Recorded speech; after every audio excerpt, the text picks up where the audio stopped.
and welcome back to another episode of Change Wired podcast.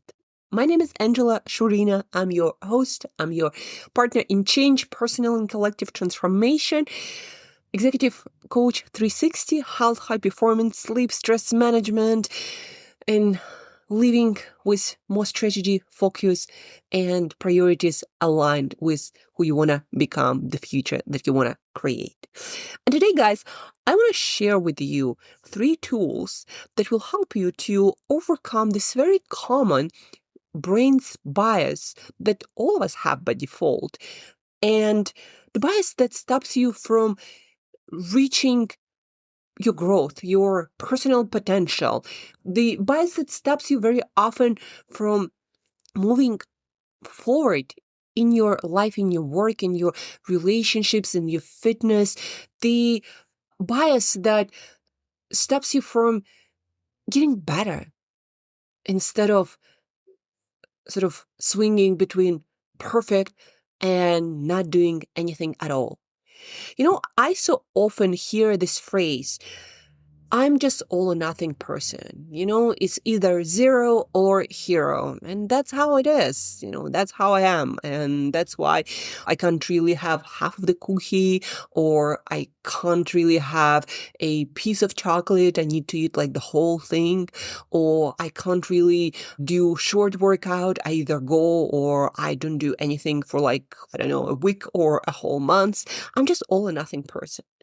But I'm here to tell you that all or nothing, black and white thinking, it's actually a very well-known, you can look it up, all or nothing bias or black and white bias.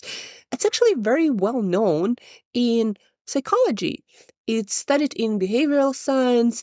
It's something that, again, prevents people from taking smaller steps that are available right now because they can't have it perfect, or because in a week or a month there's going to be imperfect situation.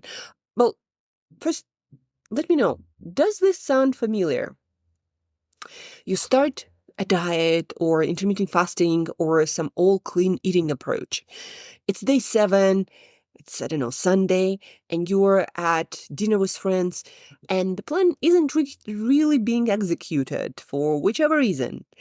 And you decide, well, it's not working. I can't do it. It's not worth it. It's too complex. Like, I can't not live my life. And you forget that you executed well for 6 of 7 days. And guess what? Doing 6 days out of 7 every week is heck a lot of better than doing nothing the whole week. Don't you think so? You actually can hit all of your goals and get most of the benefits from doing 6 days or even 5 days or whatever that is. Better is always available, and better gives you results. Heck, maybe not as fast as 100% would, but definitely a heck a lot of a faster than doing nothing or doing 1 day a year. Right?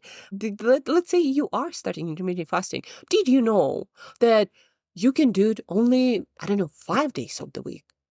Or some days of the week. Did you know that there are actually protocols where people, don't follow any protocols for health and nutrition, and then for 2 or 3 days of the week they do it, and they still get a ton better results than people who just decide to give up because they can't have it perfect, right? Oh, another story. You commit to reading an hour a day instead of scrolling. Friday night, and you find yourself on your phone instead of reading a book, and you decide you just don't have what it takes. Conveniently forgetting the 4 days that you showed up just fine and got through a third of the book.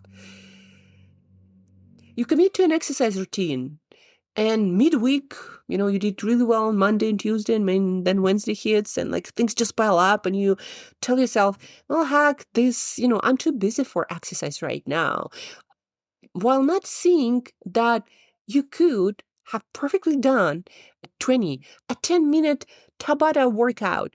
It was there, waiting and possible and available, if only for a brief moment you'd let go of this idea of perfection or nothing. My favorite phrase to use these days with myself and to interrupt this kind of thinking with my clients: better is always available. There's always a step you can take right now toward your aspiration. Stopping halfway through the cookie that somehow got into your mouth counts too. It's a half cookie less and half cookie closer towards your dream, whatever that dream is. In skill acquisition, in habit formation, you don't go from zero to hero. You go from where you are today, right now, to better. That's how growth works for all of us. Physically, when an athlete earns additional 10-kilo lift, kilo by kilo, sometimes 500 grams by 500 grams. And mentally, when you get to feel more optimistic about failures, for example, seeing them as a part of your growth journey, just a second faster, easier each time, lingering in the doom and gloom a bit less. And of course, just like any skill, just like any habit, getting yourself over all or nothing thinking and black and white thinking and getting yourself to more effective mental models, it takes time. It takes practice. And step by step, you get better.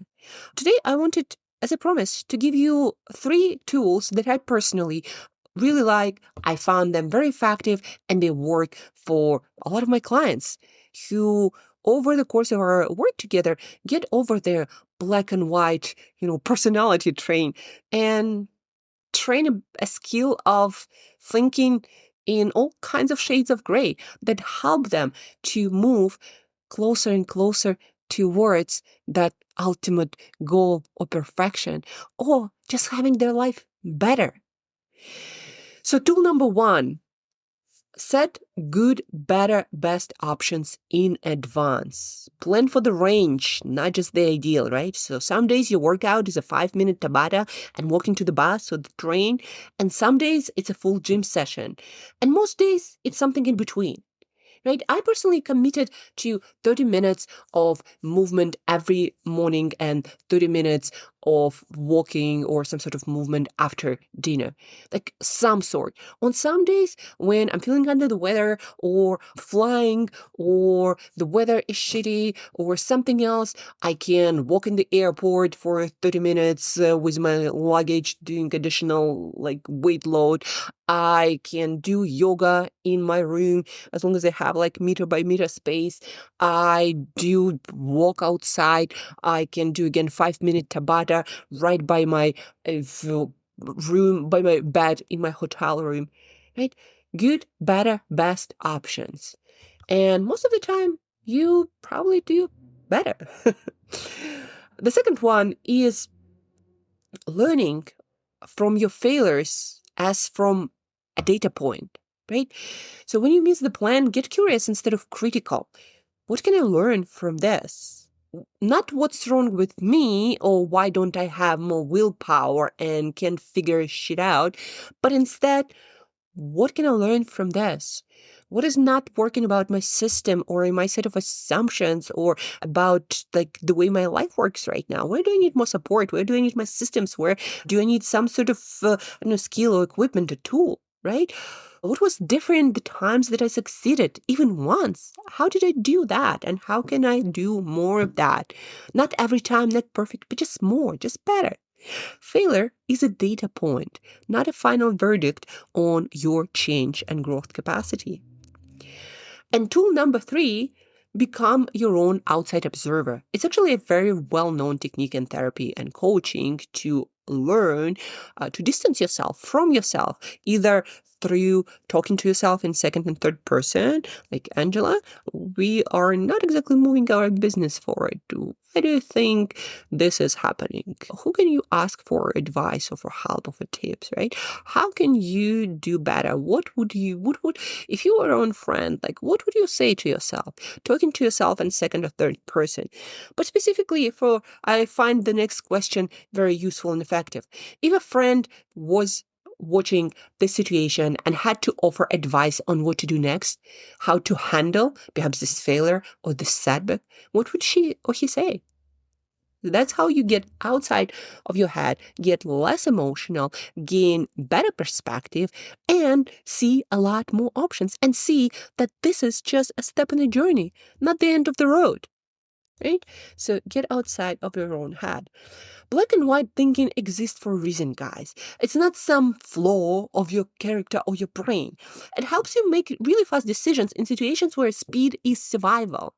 Like if you were in some savannas of Africa many hundreds years ago and you saw a shadow at night and your brain wasn't sure, like, is it going to kill me or is it just, I don't know, something, a thing of my imagination?